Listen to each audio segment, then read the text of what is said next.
दुष्यंत नागर जी, ये लिस्ट तो बहुत लंबी होगी और किसान की समस्या जो बीते 70 साल से ज्यादा वक्त से आपको लगता है कि एक एमएसपी पर कानून जो है वो आ जाएगा या कुछ और चीजें हो जाएंगी या 700 लोगों को मुआवजा लग जाएगा तो खत्म मिल जाएगा तो खत्म हो जाएंगी, ऐसा भी नहीं है।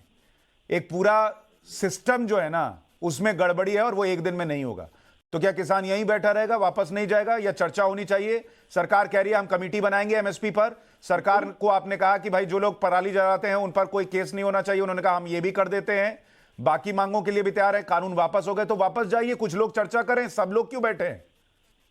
चर्चा की शुरुआत तो करें, किसानों को आमंत्रित तो करें, बातचीत की शुरुआत तो हो, समय सीमा तय हो, कोई निष्कर्ष निकले।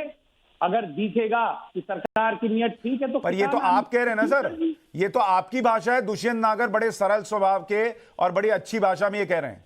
राकेश टिकैत की भाषा सुनिए, वो कह रहे हैं कि सरकार का अपना दिमाग ठिकाने पर रखे। वो धमकी दे रहे हैं कि हम 26 तारीख को क्या करेंगे, 4 लाख ट्रैक्टर हैं। ये भाषा है क्या? आप बताइए, ये किसान की भाषा है क्या? बिल्कुल, ये आप समझ लीजिए एक चीज में गलतफहमी दूर करना चाहता हूं। बार बार सवाल उठाया जाता है बक्कल उतार देंगे। अरे बक्कल का मतलब स्किन नहीं है, बक्कल का मतलब है हट, अहंकार, हट धर्मिता, आवरण, फर्जी चोला, इसको बक्कल कहते हैं। आप बार बार कहते हैं बक्कल उतार देंगे। तो हम लोग क्या डिबेट में एक दूसरे को बोल सकते हैं? दुष्यंत नागर मैं आपका बक्कल उतार दूंगा, आप मुझे कहते हैं कि सुशांत मैं आपके बक्कल उतार दूंगा। आज तक आपने किसी डिबेट में कहा है? अगर मेरा हट अहंकार आपको मेरे अंदर प्रतीत होता है कि मेरे अंदर अहंकार है, ये किसी चीज की हट धर्मिता पे हूं, ये आप वही तर्क दे रहे हैं, ये वही तर्क दे रहे हैं जो कभी संजय राउत ने नॉटी शब्द का इस्तेमाल करके दिया था कि इसका मतलब नॉटी होता है। आप वही तर्क दे रहे हैं, बक्कल उतारने का मतलब ये होता है, तो दुनिया भर में लोग बक्कल उतारने की बातें कर रहे होते हैं। शहजाद पूनावाला, मैं आपके पास आऊं, उससे पहले राकेश सिंह, क्या किसानों को वापस जाना चाहिए, नहीं जाना चाहिए? अभी की स्थिति में आपको क्या लगता है?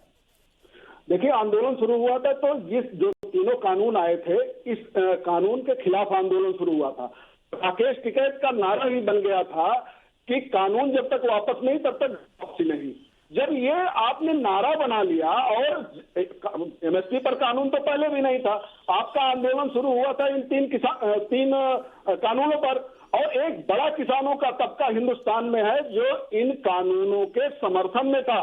उसमें अनिल घनवट भी हैं, उसमें तमिलनाडु का भी किसान है, उसमें त्रिपुरा का भी किसान है, उसमें उत्तर प्रदेश के भी किसान हैं, जो छोटे मझोले किसान हैं, वो इस कानून के समर्थन में थे। एक ऐसा तबका था जो इसको किसानों के खिलाफ मार रहा था। आखिर आपने, आपका एक छोटा समूह ही के आगे, आपकी असहमति के आगे सरकार झुकी।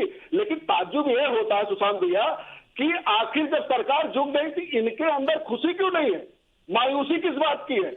आपने संघर्ष किया, आपके आगे सरकार झुकी और कानून वापस ले लिया, तो मायूसी किस बात की है? आपको तो खुश होना चाहिए, लड्डू बांटने चाहिए और वापस जाना चाहिए। प्रधानमंत्री ने कहा कमेटी बनाएंगे, कमेटी बनेगी, आगे अगले सिरे से बात करिए एमएसपी पर। ठीक है, लेकिन